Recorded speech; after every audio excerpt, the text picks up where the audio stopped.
Hello and welcome yet again to another video on this channel. So I have been away for a while, which means I've missed a lot of stuff. Well, I've not been 100% as said in the Fall Guys video you got earlier today. But I have recently decided that this format will probably stick for the time being. Just like podcast style, with vlog videos still coming, like Comic Con and Days Out and stuff like that. There'll also be video game videos still to come, like Fall Guys as of today. So let's get to today's video, and I am just going to yap about what's been on recently. For instance, I'm going to do a small free guy review, spoiler free, to a certain extent. There will be some spoilers ahead for some of the stuff I'll be talking about. I'm also going to be hitting up on the Walking Dead series 11.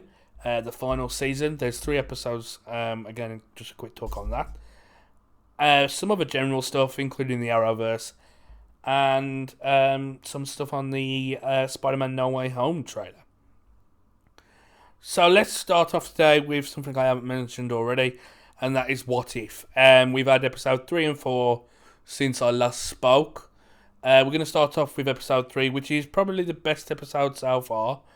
As of the time I actually wrote this down, episode 4 hadn't come out yet. So for me, this is still the best episode so far. I absolutely loved episode 3. It shows you multiple different views of the Avengers in a new form, which of course in this case is pretty much dead. It's a murder mystery type of episode. Hank Pym is actually out for revenge on S.H.I.E.L.D. for the death of his daughter, Hope. It's very entertaining. It's entertaining as hell. Definitely the ways they kill off these big hero characters that we've seen throughout the MCU. That episode is a 9 out of 10. Absolutely loved it. Episode 4 is our Doctor Strange episode, and it's like, what if Doctor Strange lost his heart instead of his hands? And it's a brilliant episode. There's lots of little tidbits in there. You get an evil Doctor Strange, which is very entertaining, but you also get a split personality sort of situation, thanks to Tilda Swinton's The Ancient One. Get a lot of the actors back in this. We also get Leslie Bibb in this, who played that FBI agent, or no, she was a reporter that Tony slept with in the first in the first film. I was thinking of another actress then, the one that played the Invisible Girl in the shitty Fantastic Four, Fantastic or whatever the fuck it was. This is an absolutely brilliant episode. Rachel McAdams is back. Benedict Cumberbatch, Benedict Wong. A lot of brilliant actors in this one. And this is actually a second favourite for me. 8 out of 10, purely because I feel like we could have done a lot more into this. So, moving on to what I believe to be a brilliant start for The Walking Dead. The first 3 episodes have aired in America on AMC Plus for users of that streaming service. However, we've got 2 episodes over here so far in the UK, thanks to a friend in America who I will not name due to issues recently with his accounts and stuff like that. That we chat on Facebook and stuff like that. But he is a true blue friend, and he's been sending me the episodes. So thank you to him. You know who you are if you're watching. Thank you so much, because I absolutely love The Walking Dead. Of course, I was behind for a while. But, it starts off with a bang. I really can't wait to see where the rest of the series goes. And I do think it's a 10 out of 10 for me on the series so far.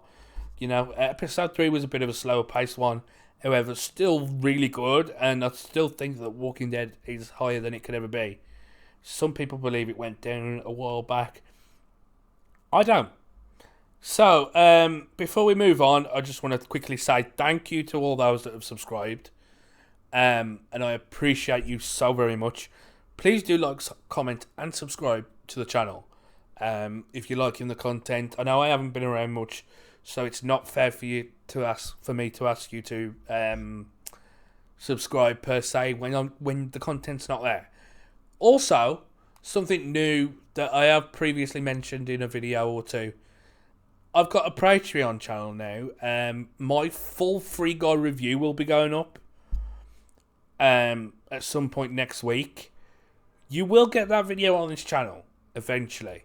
However, it's going up on Patreon early. We are trying to make money for Comic Con, I will admit. So that's why I've started up a Patreon. There will not be a shit ton of content on there. However, there will be enough to, fill those taste buds of yours.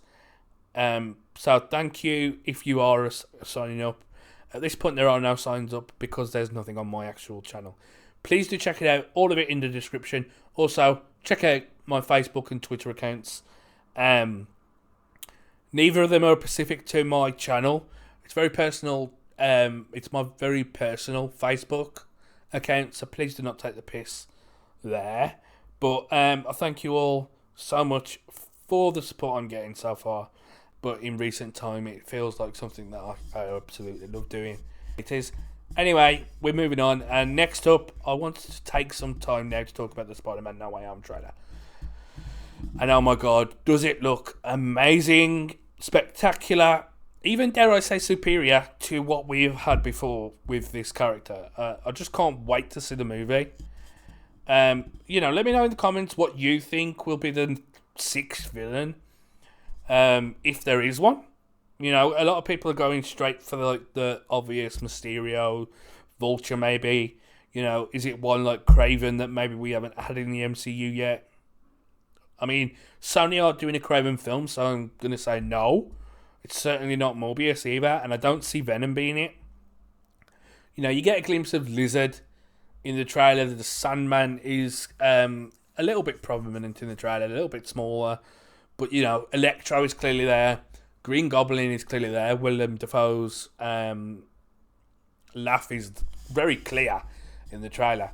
And, of course, Doc Ock is the big money shot. I know a lot of people saying that the Goblin grenade is the big money shot of the trailer. But for me, it was Doc Ock showing up.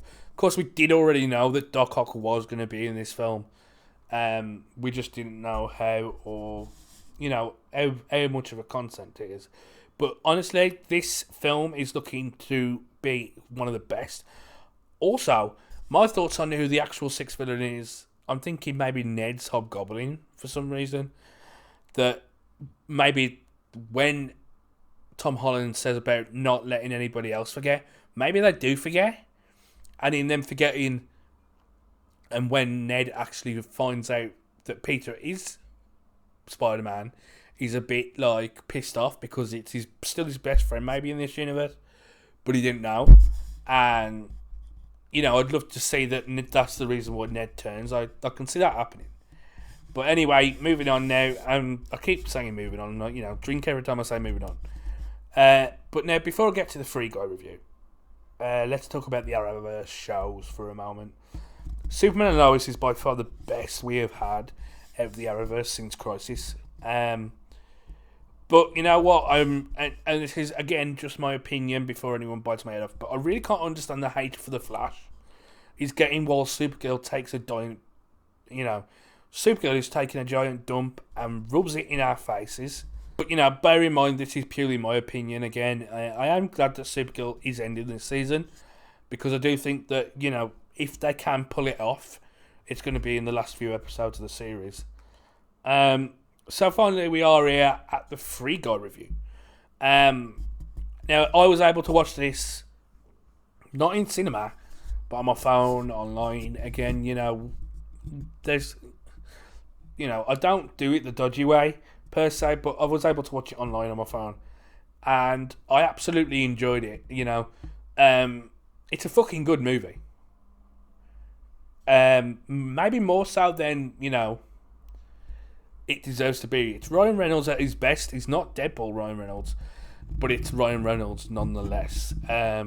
The cameos in there are wonderful. I am not going to spoil any of the cameos. I did not know those three were going to be in it. Two of which are voice actors. No, the actors are full-on actors. One being a past wrestler, one being a past Marvel actor. There's some, but they both, their cameo extent is to voices. They just voice the characters where their faces are covered up. It's quite clearly them. It's probably not their bodies, especially with the wrestler. It's definitely not him underneath the face cover up, but it's him distinguishably by voice. The action in this movie is flipping good. Like you are getting some great action in this film. There's also a love story in there that I think is quite enjoyable, because you're sort of thinking, okay, it's going to go one way, but actually it doesn't, and it goes the way that it probably should go, because, let's face it, it's a bit weird if it was going to go the other way, because how would it work? The comedy in it is hilarious as well. There's some great, funny one-liners. There's a lot of, there's a lot of like snippets from video games like Fortnite, Halo. There's a lot of, implications towards those. I thought was really funny. There's also a deeper meaning within the story. Something I'm not going to spoil here, but get your ideas from it. At this point, it's a 10 out of 10 for me on this film, and it's one of the best films of the year. At the minute, it is the best film I have watched. Currently,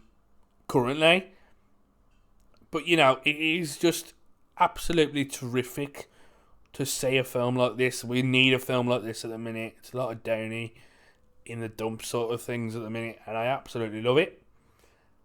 And there's already rumours that Free Guy is going to get a sequel, so thank God for that. But obviously we've got so many films coming up, all in the next couple of months.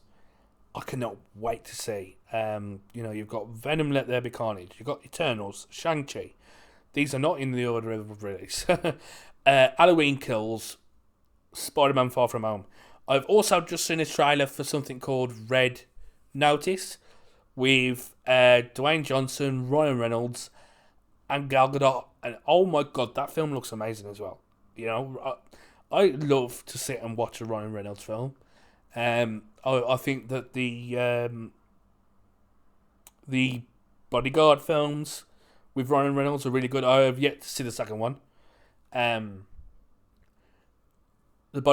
think it's the Bodyguard's bodyguard, and then you get the bodyguard's wife's bodyguard. I think that's how it is, or the bodyguard's wife. The wife bodyguard. No, it's the bodyguard's wife's bodyguard. Yet to see that one. It looks very funny.